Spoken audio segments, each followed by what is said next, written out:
Se souvenir de chaque coup, de chaque carte, calculer les risques en quelques secondes, être à l'affût de la moindre faiblesse de son adversaire. Le poker est bien plus qu'un simple jeu de cartes. C'est un cocktail explosif de stress et d'adrénaline.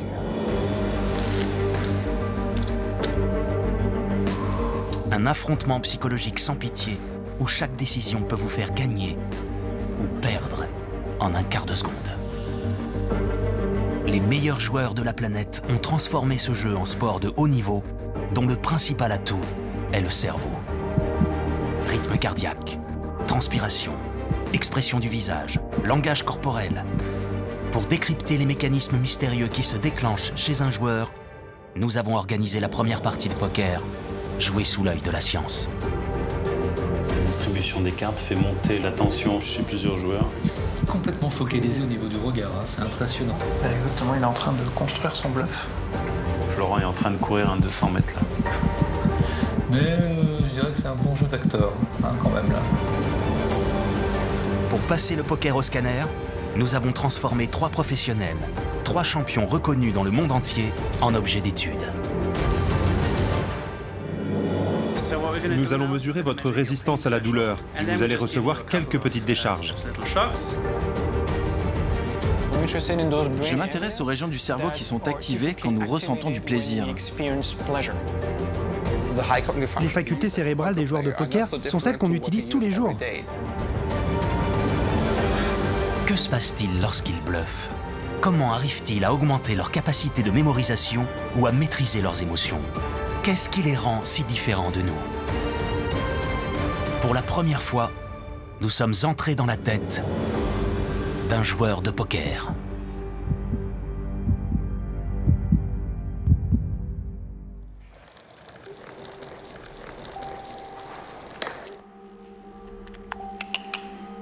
Nous avons choisi un lieu insolite, une ancienne usine, pour installer un laboratoire scientifique unique en son genre. Des caméras, des capteurs électroniques, des écrans de contrôle et au milieu du dispositif, une table de jeu. Voici la première partie de poker au monde, jouée sous l'œil de la science.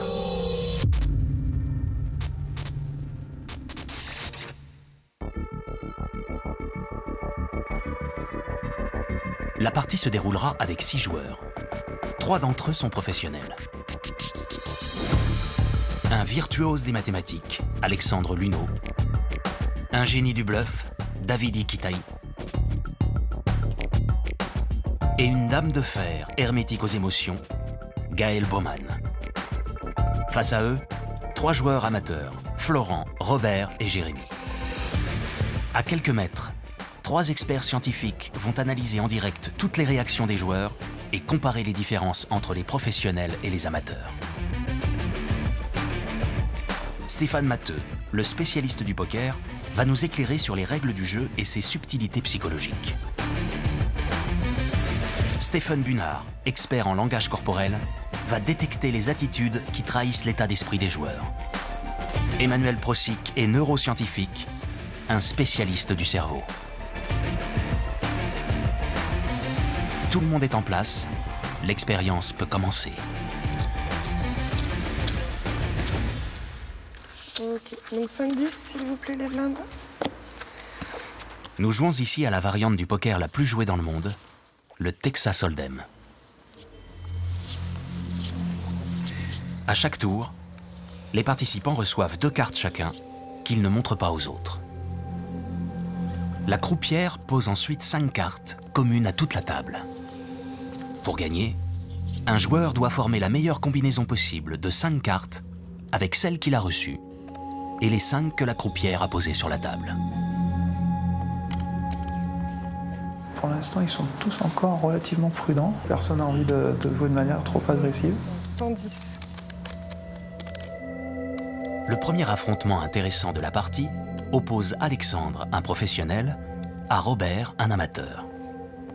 Sur ce coup, Davidi, Jérémy, Florent et Gaël choisissent de se coucher, autrement dit, d'abandonner. Donc c'est 100 pour suivre, 100 au total. Au début de leur face-à-face, Avec une dame et un valet, Robert a 48% de chance de l'emporter. Avec une paire de 7, Alexandre est en position très légèrement favorable. Tel un prédateur à l'affût de sa proie, il observe les moindres gestes de son concurrent et pense déjà avoir pris l'ascendant. C'est payé. Mais la distribution des cartes suivantes par la croupière va faire basculer le rapport de force. Avec l'arrivée sur la table d'une dame, d'un as, puis ensuite d'un valet, Robert devient archi-favori pour remporter le coup avec 2 paires entre les mains. Stephen Bunard va immédiatement déceler chez les 2 joueurs les signes révélateurs de ce retournement de situation. Comment il est, Robert, là? Parce qu'on observe des coups d'épaule gauche qui montrent qu'il a une volonté de performer, il en fait une affaire personnelle, là. Peut-être qu'il se dit, tiens, ouais, peut-être qu'il est en train de se dire, si j'arrive à voir Alex. Les mouvements de Robert le trahissent. Avec ses nouvelles cartes, il a repris de l'assurance. L'amateur est excité à l'idée de battre le professionnel, et ça se voit. À présent beaucoup plus sûr de lui, il décide de relancer. 200. Habitué à ce genre de face-à-face, Alexandre a décelé le changement d'attitude de son adversaire. Il tente de rester impassible, mais l'œil de l'expert dénote chez lui des petits indices qui ne trompent pas. Alexandre sent que cette main est en train de lui échapper. C'est vrai qu'on voit que corporellement, il y a beaucoup de maîtrise chez Alex. Et en même temps, la bouche montre de temps en temps, avec plus ou moins d'intensité, de l'agacement. C'est la remontée vers la gauche de la commissure de la lèvre. Et puis, on va quand même observer des clignements de paupières, 3-4 petits coups qui peuvent montrer un petit stress émotionnel. Dans sa tête, Alexandre calcule ses chances. Mais les probabilités que Robert puisse disposer d'une meilleure combinaison que la sienne sont à présent trop fortes. Il décide de renoncer et jette ses cartes. Passe.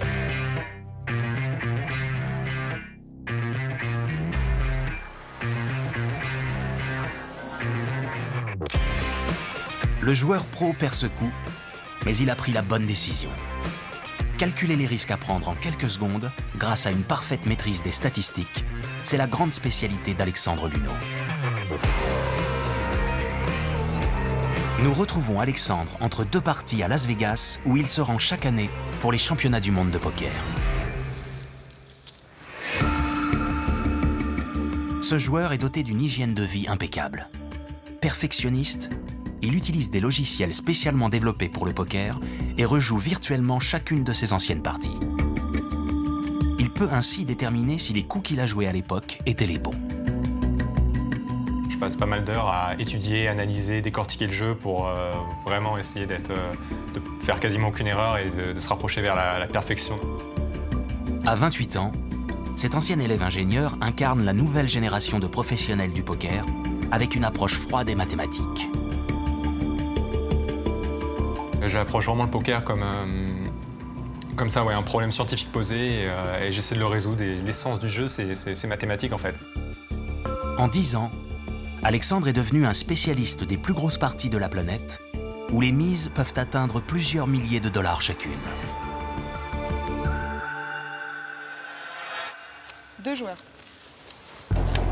Retour sur notre partie sous l'œil des experts. Alexandre, comme toujours, reste très concentré. Quand on discute avec lui, Alex, on se rend compte que ce qui semble importer pour lui, au-delà du gain, c'est de prendre la meilleure décision. Alex, je pense qu'il est beaucoup plus touché s'il s'est trompé dans une décision que s'il a perdu de l'argent. Pour choisir la meilleure stratégie à adopter, Alexandre utilise de nombreuses facultés cérébrales comme la concentration, la logique mathématique, mais aussi la mémoire. Les joueurs, en particulier les professionnels, doivent intégrer au cours du temps l'historique des cartes qui ont été distribuées et donc créer un champ des possibles pour pouvoir prévoir un peu les gains ou les pertes qu'ils peuvent avoir et donc prendre leurs décisions là-dessus. Donc ça intègre différentes régions du cerveau et en particulier des régions du cortex frontal. Pour tenter de savoir ce qui rend Alexandre Luneau différent d'un joueur amateur, nous lui avons fait passer quelques examens approfondis. Direction l'université de Nijmegen aux Pays-Bas. Alexandre a rendez-vous dans un institut de recherche sur le cerveau avec 2 jeunes et brillants neuroscientifiques. Hi Alex, I'm Guillaume. Hi, I'm Boris. L'Allemand Boris Conrad est un spécialiste de la mémoire. Le Français Guillaume Sescous s'intéresse, lui, à ce qu'il se passe dans le cerveau quand on perd et quand on gagne. Aujourd'hui, les 2 chercheurs veulent entrer dans la tête d'Alexandre grâce à ce puissant anneau, une IRM.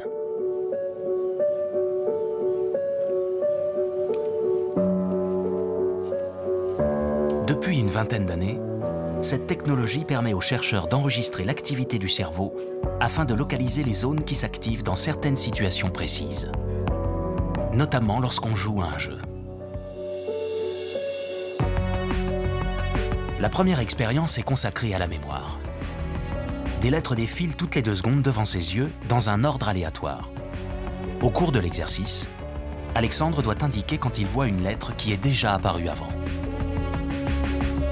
Cet effort de concentration sollicite tout particulièrement sa mémoire de court terme, appelée aussi mémoire de travail.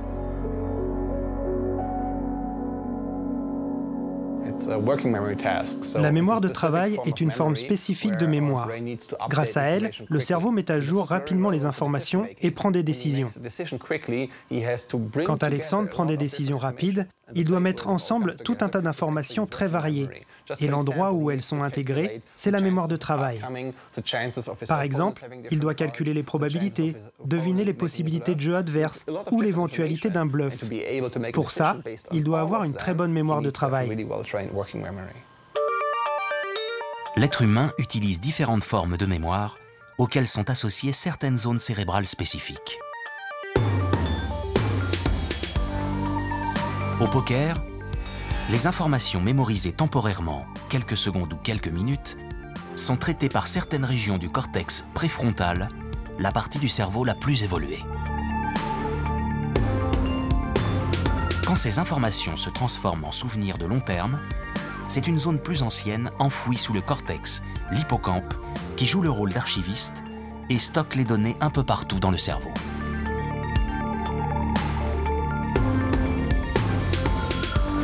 Alexandre semble avoir bien réussi son test de mémoire, mais les résultats de son IRM vont encore demander plusieurs heures d'analyse. C'est au tour de Guillaume Sescous de proposer un 2e test à Alexandre. Alors, comment c'était? Super, assez inhabituel. Très bien. Maintenant, vous allez faire une autre expérience qui est basée sur le jeu et le pari. Vous allez jouer à un jeu de machine à sous. Donc il n'y a pas de stratégie.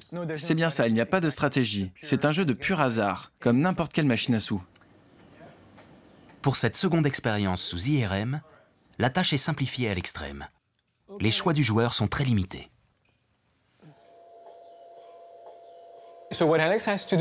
Maintenant, ce que doit faire Alex, c'est choisir sur la roue de gauche le symbole sur lequel il veut parier. La roue de droite se met ensuite à tourner, puis elle s'arrête. Dans ce cas précis, c'est ce que nous appelons un near miss, c'est-à-dire qu'il est très proche de gagner, mais il perd. Il doit ensuite choisir s'il veut continuer de parier ou non. Ce n'est pas évident pour Alexandre. Pendant 30 minutes, le matheux doit prendre des décisions répétitives sans aucune stratégie, où seul le hasard compte et où il n'y a rien à gagner. Pourtant, cette machine à sous factice permet d'exciter les régions appartenant à ce que les neuroscientifiques appellent le circuit de la récompense. Quand on perd et quand on gagne, certaines régions profondes du cerveau s'activent simultanément. L'amygdale d'abord est liée au stress et joue le rôle de système d'alerte. Un peu plus haut, un groupe de neurones réagit fortement en cas de réussite et déclenche un sentiment de bien-être. Une autre zone s'intéresse enfin au ressenti du corps, notamment en cas de déception ou de douleur. Pour Alexandre, comme pour n'importe lequel d'entre nous, ces régions cérébrales sont à l'origine de nos désirs, de notre motivation et de nos réactions émotionnelles. Le cerveau est une sorte de machine à faire des prédictions. Nous essayons en permanence de prévoir ce qu'il va nous arriver, et souvent de façon inconsciente. Ensuite, nous comparons ces prévisions avec ce qui nous arrive réellement, et cela nous permet d'apprendre et d'optimiser nos comportements. Au poker, ce système d'évaluation et d'apprentissage permet à Alexandre de mesurer les risques à prendre, rectifier sa stratégie et mémoriser certaines situations. Quelques jours après ses examens, les résultats d'Alexandre sont tombés. Le joueur a particulièrement bien réussi son examen de mémoire. Avec plus de 90% de bonnes réponses, il fait partie de ceux dont les scientifiques classifient la mémoire comme excellente. Pendant son test, à l'image des meilleurs participants, l'activité de son lobe frontal est restée très modérée, mais elle s'est intensifiée avec la difficulté de l'exercice. Si les gens qui ont une excellente mémoire font un exercice simple, leur activité cérébrale est faible car cela ne leur demande pas d'effort. Mais pour des tâches très difficiles, que des gens normaux n'arrivent pas à faire, eux y parviennent et là, leur cerveau s'active. Lorsqu'il joue au poker, le cerveau d'Alex fait donc moins d'efforts que la moyenne pour mémoriser les cartes et les statistiques du jeu. Mieux, le second test révèle une autre caractéristique qui le classe parmi les profils hors normes. Quand il gagne au jeu de machine à sous, son circuit de la récompense s'active, mais avec beaucoup moins d'intensité que pour les autres participants. Au poker, Alexandre est habitué à jouer d'importantes sommes d'argent. Son cerveau est donc moins sensible à l'excitation créée par l'appât du gain ou à l'angoisse générée par la peur de perdre. Il peut donc prendre ses décisions froidement, en faisant totalement abstraction de l'enjeu, même quand un seul coup peut lui faire gagner ou perdre plusieurs centaines de milliers de dollars.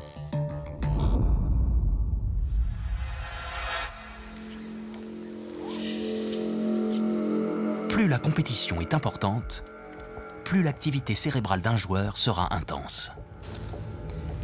Mise à 65. Autour de la table, au bout d'une heure de jeu, la tension est montée d'un cran.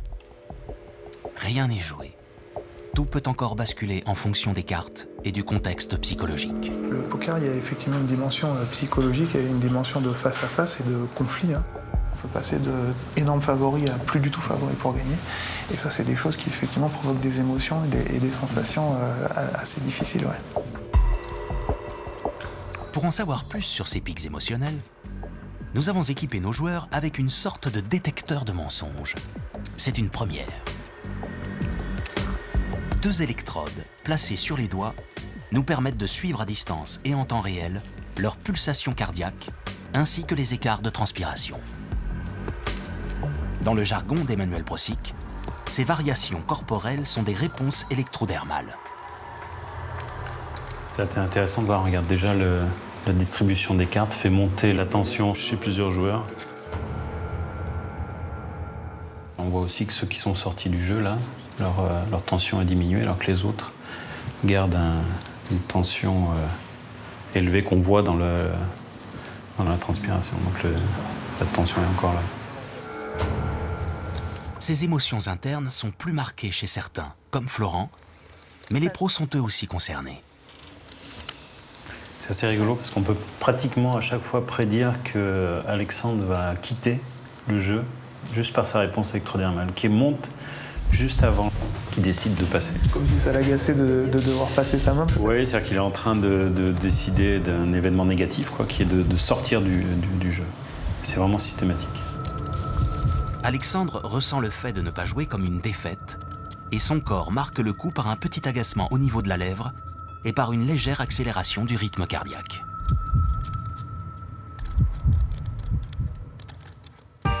Ces réactions corporelles sont directement déclenchées par le cerveau et semblent donc difficilement contrôlables.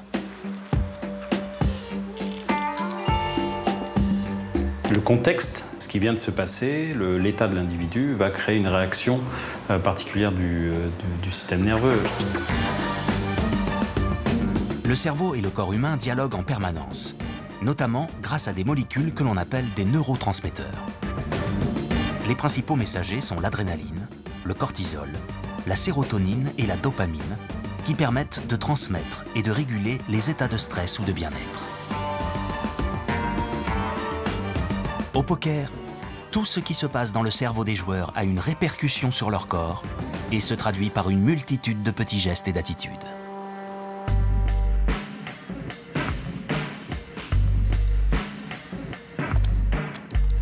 Pincement de lèvres, froncement de sourcils, petite démangeaison. Notre troisième expert, Stéphane Bunard, observe avec attention les joueurs afin de lire et de décrypter leur langage corporel. Pour lui, chaque indice compte. Il connaît des centaines d'attitudes révélatrices de notre état d'esprit. Et quand Robert penche sa tête légèrement sur sa droite, ce n'est pas anodin. On va voir par exemple des configurations d'axes de tête qui vont renseigner sur nos dispositions mentales, détente, vigilance. On va voir des mouvements de bouche, quand on n'ose pas, quand on retient du propos, des mouvements d'épaule, quand on veut performer, être à la hauteur, ou au contraire quand on se gratte l'épaule, ça veut dire qu'on s'interroge sur est-ce que je suis à la hauteur, je gère une tension. Et par exemple, l'ensemble de ces micro-démangeaisons peuvent être significatifs parce qu'on va gérer une tension interne. Donc c'est tous ces états internes qui vont s'exprimer à travers une palette incroyable, tout ça de manière inconsciente. Au fil du jeu, Stéphane Bunard arrive même à analyser le visage de Gaël, pourtant réputé impassible. Et les jeux, s'il vous plaît. De l'agacement, là, on voit la remontée de la lèvre gauche. Petite micro-démangeaison sous la base du nez. On voit qu'il y a de la confiance en elle parce qu'elle a sorti ce qu'on appelle la langue de délectation. Et elle marque d'ailleurs rarement la déception. Il faut toujours se méfier du sourire. Souvent, c'est le meilleur masqueur émotionnel, le sourire.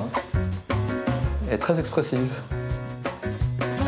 Là, on voit un typique retrait labial. Elle aimerait bien entrer en interaction avec lui. Elle a envie d'en savoir plus. Bon, alors là, il n'y a pas besoin d'avoir fait de longues études.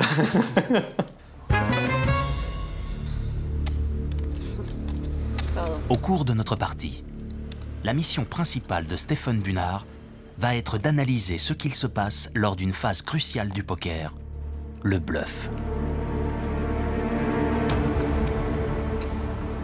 Tout l'enjeu du bluffeur est de masquer la véritable force de sa main à son adversaire.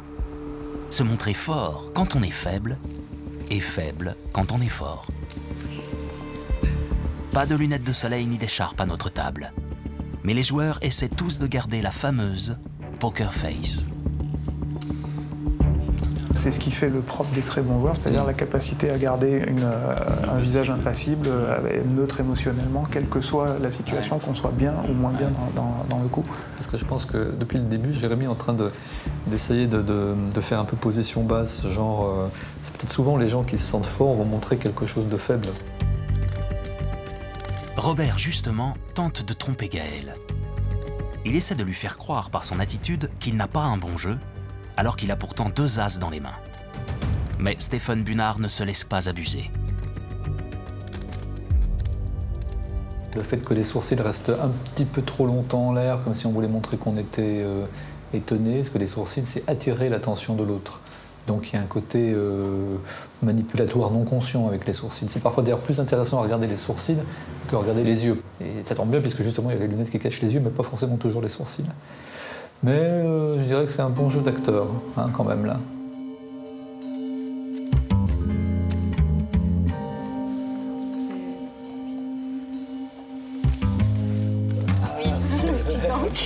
Gaël est tombé dans le piège tendu par Robert. Mais si cet amateur cache bien son jeu, le véritable expert du bluff à notre table, c'est Davidi Kitaï.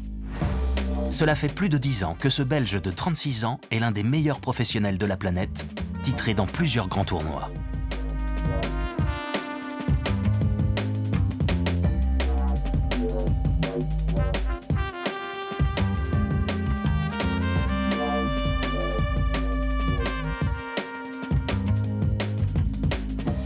Ma réelle passion, c'est vraiment les tournois.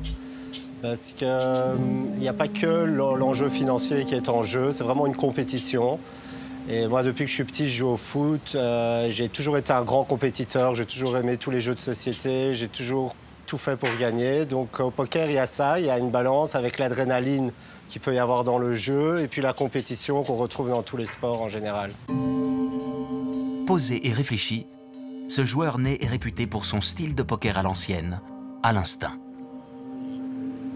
Je suis un joueur qui suit beaucoup ses feelings. Et bien sûr, le feeling, ce n'est pas une science exacte, ce n'est pas quelque chose qu'on peut toujours expliquer. C'est tout simplement beaucoup d'informations qu'on engrange dans notre subconscient. Et on sent qu'il y a quelque chose qu'on a envie de payer, mais on ne sait pas pourquoi. Donc après, le but, c'est de retrouver un raisonnement derrière pour savoir pourquoi on a cette intuition. Ce feeling est le fruit de déduction logique. Davidi observe et adapte ses stratégies pour exploiter les moindres failles de ses adversaires. Le bluff est l'une de ses armes favorites. On est presque obligé de bluffer à ce jeu parce qu'on n'a que 2 cartes en main. Et donc c'est très rare pour les gens d'avoir du beau jeu. Donc presque personne n'a jamais rien la plupart du temps. Et donc il faut savoir en profiter, de temps en temps voler des coups. Et donc le bluff est une arme très importante dans le poker.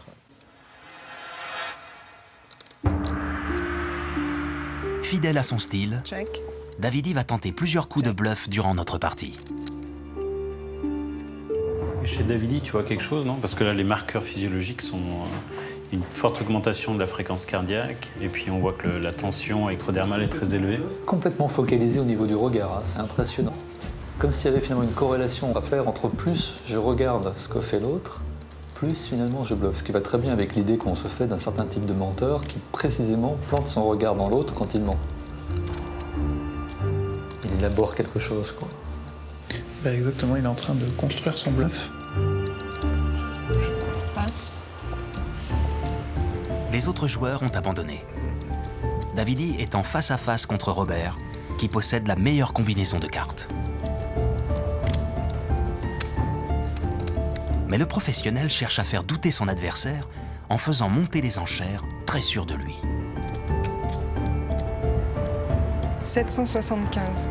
Il joue de façon agressive pour le déstabiliser. Il n'y a pas qu'une façon de mentir, il peut y avoir plusieurs façons de mentir. Mais on peut par exemple observer le menteur conquérant. C'est celui qui fait le coup de bluff et qui va faire attention à l'autre parce qu'il faut être très très vigilant sur tous les signes qui vont lui permettre de comprendre si l'autre gobe ou pas le bluff. Et ça marche. Robert doute malgré son bon jeu. Davidi sent qu'il a pris l'ascendant psychologique et profite de sa force. Pas de honte à passer. On va faire le lâche. Davidi lui a dit, il n'y a pas de honte à passer et à faire le lâche. Donc il l'incite carrément à... Et il l'a fait carrément. Et ça a marché. Comme quoi on voit qu'il a réussi à les bluffer. Encore une fois, probablement parce qu'il a perçu un peu de faiblesse au début où aucun des deux n'a enchéri. Il a vu qu'il y avait une option. C'est un bon moment pour leur prendre un peu de jetons. Ça a très bien fonctionné. La grande force de Davidi est aussi sa faculté à lire dans la tête de ses adversaires.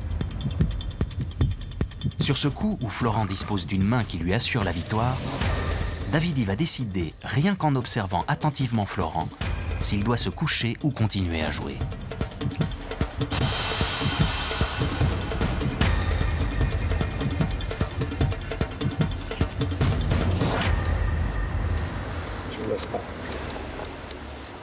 Ça, c'est la grande qualité de Davidi. Enfin, il en a plein, mais ça a vraiment sa capacité de lecture, on appelle ça un poker, lire l'adversaire, c'est-à-dire d'arriver à évaluer si l'adversaire est en train de bluffer ou pas.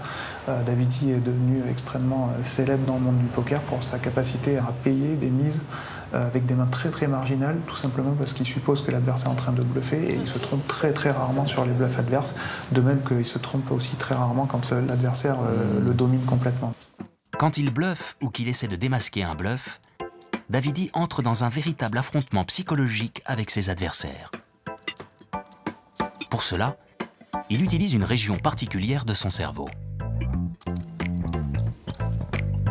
Comme pour Alexandre, nous avons voulu entrer dans la tête de Davidi grâce à un examen plus poussé. Décollage pour Denver aux États-Unis.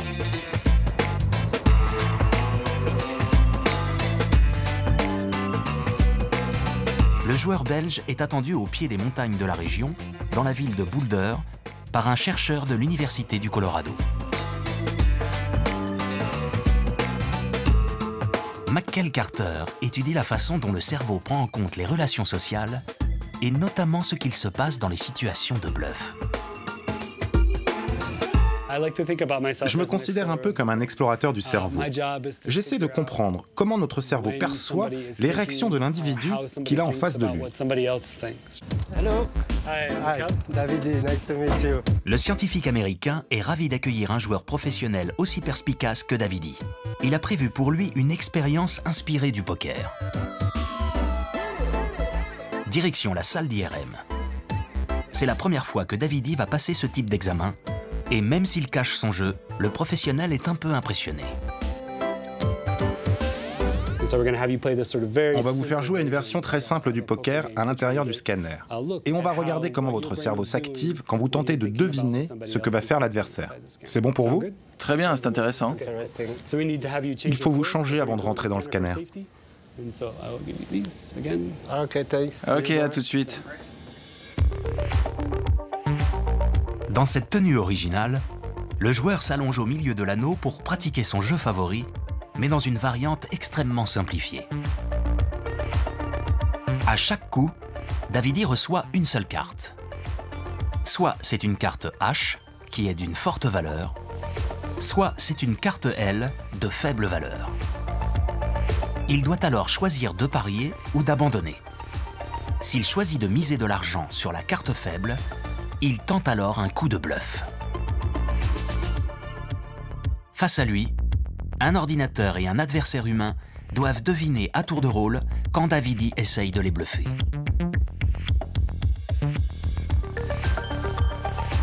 Lors de ce petit jeu, le joueur professionnel ne pense ni à la stratégie ni aux statistiques, mais il est focalisé sur ce que pense son adversaire. Cette expérience, déjà réalisée sur plusieurs dizaines de participants, active une zone cérébrale spécifique lorsque le bluff est tenté face à l'opposant humain.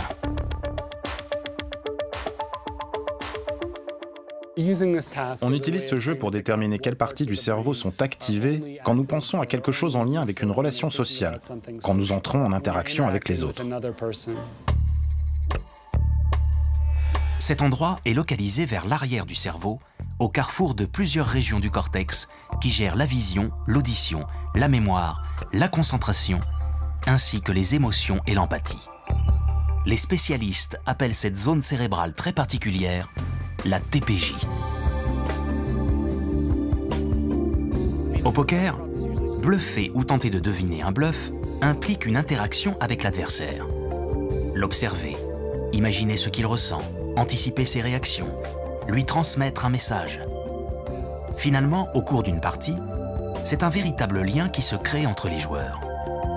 La zone cérébrale TPJ, impliquée dans la gestion de nos relations sociales, joue donc un rôle primordial au poker.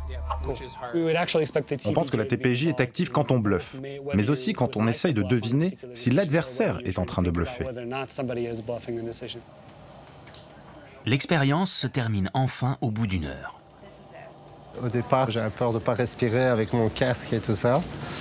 Mais très vite, j'étais à l'aise. Je me suis bien relaxé. Les jeux, c'était marrant, c'était intéressant. Après quelques heures d'analyse, les premières données de l'IRM ont révélé un résultat étonnant. Par rapport à un échantillon moyen de 400 personnes, Davidi possède 91% de matière grise en plus au niveau de la région de la TPJ. Cette particularité anatomique pourrait-elle expliquer ses aptitudes à bluffer ou à lire le jeu de ses adversaires? Impossible pour les scientifiques américains de l'affirmer avec certitude.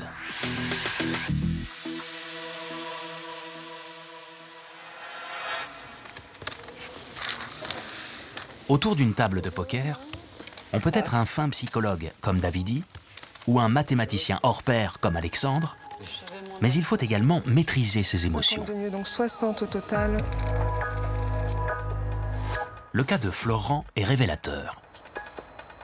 Plutôt doué techniquement, le joueur amateur va perdre ses moyens à la suite d'un mauvais coup. Là, Florent, c'est lui qui a clairement la meilleure main. Alors, il est peut-être un peu stressé aussi. Alors, tu peux voir que sa fréquence cardiaque est montée quasiment à 100 là, donc il est extrêmement excité ou stressé. ce stade, Florent est surtout excité par la force de son jeu et la perspective de remporter ce coup face à 3 professionnels. Mais la chance ne lui sourit pas avec les cartes suivantes et son émotion va alors se transformer en un profond stress. Là, pour le coup, Robert, maintenant, est passé vraiment gros favori. Florent est en train de courir un 200 mètres, là. La courbe ici est tellement élevée, là, sa fréquence cardiaque à 137, qu'elle dépasse l'échelle qui a été pré-réglée. Donc c'est un peu comme si il était en train de courir. Là, ce qui est compliqué, c'est que maintenant, il est un petit peu dans le nord. Il décide quand même de continuer dans le coup, alors qu'il n'est plus du tout sûr d'avoir la meilleure main. C'est ça, il doute là. Hein. Il y a eu un retrait labial là, juste à ce moment-là. Donc ça veut dire pendant qu'il était en train de miser.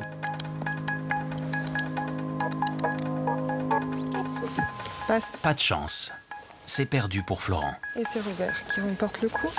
Dans le jargon du poker, il vient de vivre un bad beat. Donc ça, on appelle ça un bad beat quand on est énorme favori pour remporter le coup et qu'on le perd. Et forcément, ce sont des situations très difficiles à gérer émotionnellement. Et souvent, les bad beats ont beaucoup d'impact à plus ou moins long terme sur un joueur et sa capacité à bien jouer par la suite dans le tournoi. La déception de Florent est d'autant plus forte que son cerveau avait anticipé de gagner. C'est payé 10. Sans réellement disjoncter, Passe. le joueur restera sonné par ce bad beat et sera éliminé quelques minutes plus tard. Il aurait dû demander quelques techniques de self-control à sa voisine, Gaëlle Baumann.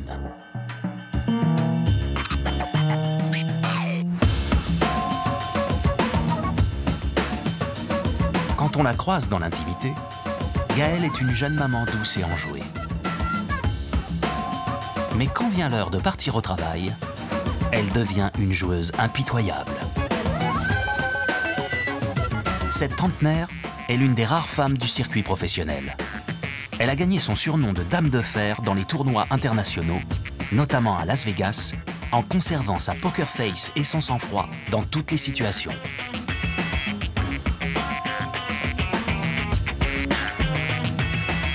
Personnellement, j'ai pas trop de mal à cacher mes émotions. C'est quelque chose qui est assez naturel, ça va dépendre des personnes. Moi, j'ai un tempérament plutôt très calme, posé, donc je montre pas facilement mes émotions dans la vie. Et souvent, on est à une table de poker comme on est dans la vie.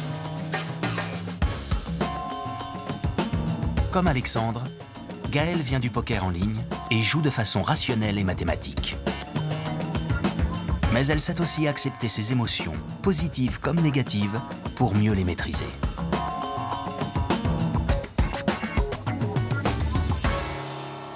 Pendant le tournoi, évidemment, on est euphorique, mais souvent, c'est de la bonne euphorie. Enfin, si c'est bien géré, c'est plutôt positif. C'est comme on va avoir de l'adrénaline, on va avoir... moi, j'ai la petite boule au ventre, mais je sais que c'est du bon stress. Il faut avoir cette petite appréhension et ce petit stress, je pense. La joueuse profite de ses amis et de sa famille pour se ressourcer. Une bonne hygiène de vie, beaucoup de travail et un mental d'acier sont les ingrédients de sa réussite au plus haut niveau. Le mental, c'est une partie tellement importante dans ce jeu. Combien de fois on voit des joueurs à table qui perdent un coup, qui vont péter un plomb et commencer à faire n'importe quoi. Donc le mental est extrêmement important, il faut savoir garder son calme, garder son sang-froid en toute situation et continuer à garder son meilleur niveau de jeu. Relance 400. Cela fait maintenant plus de 2 heures que nos joueurs s'affrontent. Pourtant, les détecteurs n'ont toujours pas enregistré de pics émotionnels significatifs chez Gaëlle. De temps en temps, il y a une petite réaction pour des moments où il y a des décisions un peu critiques, mais là, il n'y a pas grand-chose. Chez la grande majorité des joueurs, plus une partie dure longtemps, et moins ils parviennent à dissimuler leurs émotions. Passe. La fatigue aidant, le contrôle diminue ou est plus difficile à maintenir, et donc les émotions vont avoir plus tendance à être exprimées et à pouvoir passer la barrière. Donc c'est ça qui va être difficile pour les joueurs, j'imagine, c'est de pouvoir maintenir ce contrôle sur leurs propres émotions. Comme si le fait qu'on fasse des efforts supplémentaires pour se contrôler au fur et à mesure de l'évolution du jeu, finalement conduisait à ce que le corps livre encore plus d'informations. Mais dans le cas de Gaëlle, les instruments sont formels. son rythme cardiaque reste stable et ses variations de transpiration sont très réduites. Elle semble posséder une tolérance au stress plus importante que les autres. Mais jusqu'à quel point? Nous avons accompagné la joueuse dans la capitale financière de la Suisse, Zurich, pour voir comment son cerveau réagit au stress.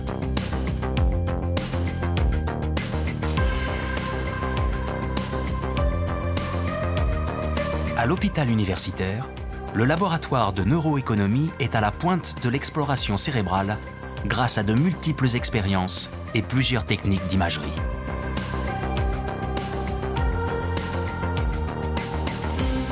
L'un des scientifiques, Christian Ruff, est un spécialiste mondialement réputé de l'influence des émotions sur les décisions. Au poker, comme dans la vie de tous les jours, nos décisions sont fortement influencées par nos émotions profondes. Si nous sommes stressés ou détendus, si nous sommes heureux ou tristes, tous ces états émotionnels influencent nos décisions et plus spécifiquement la façon dont nous évaluons les gains et les pertes. C'est un peu comme dans un film quand la musique de fond influence ce que nous ressentons. Avec une chercheuse de son équipe, Christian Ruff veut plonger Gaël en état de stress. L'expérience imaginée est assez particulière. Bon, très bien, vous êtes prête? Oui. Maintenant, nous allons mesurer votre seuil de douleur avec ces machines. C'est-à-dire que nous allons vous accrocher une électrode à la main et ensuite nous vous donnerons quelques petites décharges d'intensité variable pour savoir comment vous les percevez, si c'est douloureux ou pas très intense.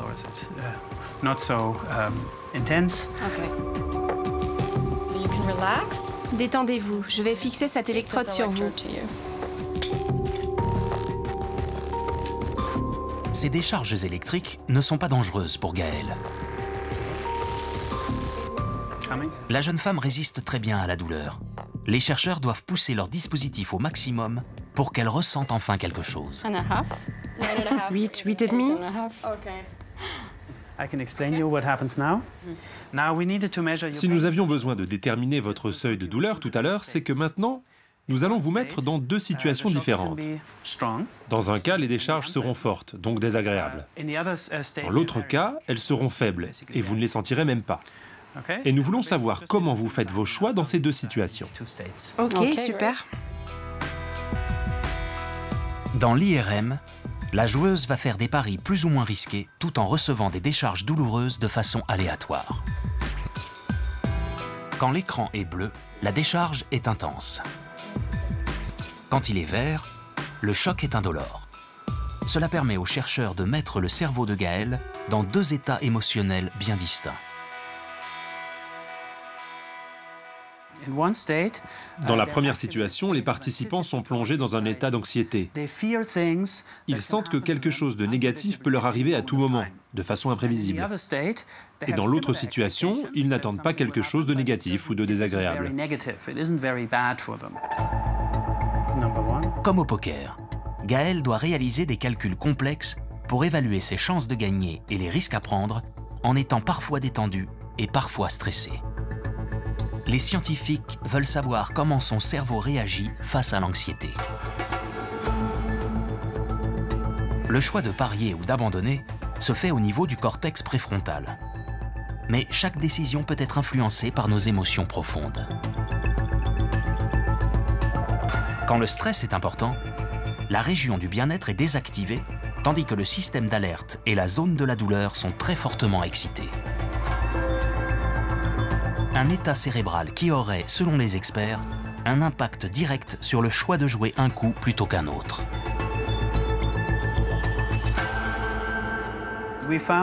Dans cette expérience, nous avons constaté que quand nous nous trouvons dans un état de stress et d'anxiété, notre cerveau se concentre sur les conséquences négatives de nos décisions.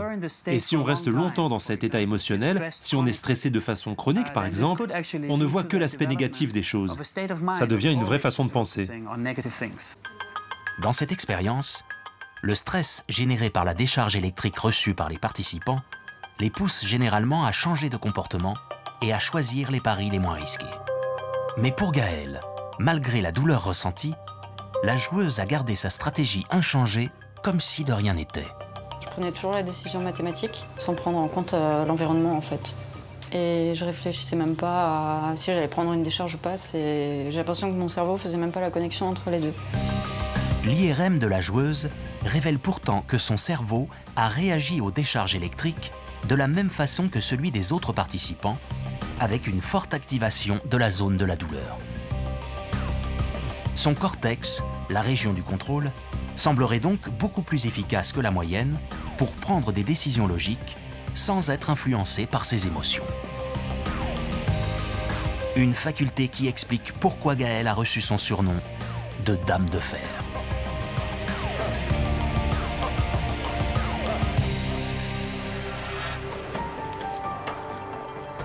Bien que Gaël soit resté absolument calme pendant toute la partie, les cartes ne lui ont pas été favorables.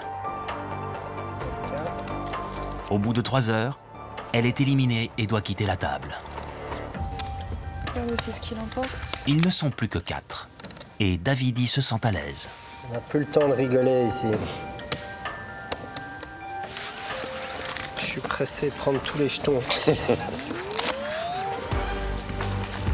La partie s'est accélérée. Les cartes ne permettent pas à Alexandre d'exprimer ses talents et il quitte la table quelques minutes après Gaël. C'est là que se joue vraiment le jeu de tournoi. C'est à partir de maintenant, on est dans une phase de la partie où chaque coup peut être le dernier coup en fait, pour un joueur. Chaque décision, chaque mauvaise décision peut signifier la fin du tournoi. Robert craque à son tour au bout de 4 heures. Ils ne sont plus que 2. C'était chouette de jouer avec toi.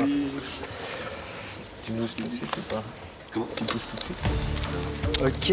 Davidi, le professionnel, se trouve en face à face contre Jérémy, l'amateur. C'est le fameux heads up dans le jargon, le duel final de la partie. Les deux joueurs n'ont jamais été aussi proches de remporter le jackpot ou de tout perdre. Pour eux, c'est le moment où les émotions peuvent être les plus difficiles à gérer. J'aime pas perdre, hein, je t'annonce. Les coups s'enchaînent désormais assez vite. L'issue est indécise. Jérémy semble totalement hermétique à la pression de jouer face à Davidi. Comme tout au long de la partie, il ne connaît aucun pic émotionnel et son attitude corporelle ne change absolument pas. S'il y en a un qui est poker face, c'est Jérémy. Hein. De temps en temps, il y aura, mais c'est une ritournelle chez lui, son sourcil droit qui se lève.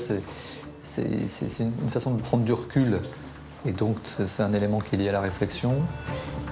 On voit beaucoup moins d'expressivité que chez d'autres qui, pourtant, sont des joueurs professionnels. La cuirasse se fondit. Tapis. Davidi ne prend pas cette finale à la légère. Mais les choses se compliquent pour lui. Il est de plus en plus tendu, comme l'indique son langage corporel. Chez Davidi, c'est vrai que c'est étrange, dans cette phase de jeu, il y a beaucoup plus d'éléments de peur de perdre le contrôle. Voilà, on voit encore là qui se gratte, comme s'il voulait se recadrer. Souvent, il touche cette zone, voilà, la réflexion, on le voit, là, merci. Je ne veux pas perdre. Le professionnel n'arrive pas à cerner le jeu de son adversaire. Il perd confiance.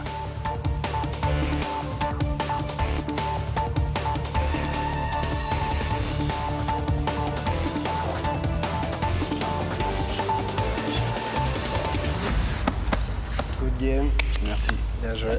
Très bien joué, franchement. Déjouant tous les pronostics, l'amateur Jérémy s'impose devant le professionnel Davidi. Voilà. Je ne connais pas d'autres disciplines où on peut, où n'importe quel amateur ou passionné pourrait avoir l'opportunité de se mesurer au tout meilleur de sa discipline, quoi, que ce soit dans le tennis ou le golf ou n'importe quel autre sport. Mais dans le poker, c'est possible, et non seulement on peut les affronter, et en plus on peut les battre. La première partie de poker sous l'œil de la science a révélé les caractéristiques d'exception de ces 3 joueurs professionnels. Alexandre Luneau, le génie des mathématiques, est doté de capacités de mémorisation hors normes. Chez Davidi Kitaï, le maître du bluff très fin psychologue, la zone cérébrale qui gère les relations sociales possède 91% de matière grise de plus qu'une personne normale. Quant à Gaël Bowman, la dame de fer, son cortex parvient à prendre des décisions sans être influencé par le stress et la douleur. Pourtant, malgré leurs aptitudes et leur expérience, ils ont tous les trois été battus par Jérémy, qui a su garder sa poker face pendant toute la partie et su tirer profit des cartes qu'il a eues entre les mains. Car au poker, il existe une réalité que tous les joueurs doivent accepter. Même les meilleurs ne peuvent rien faire contre le hasard.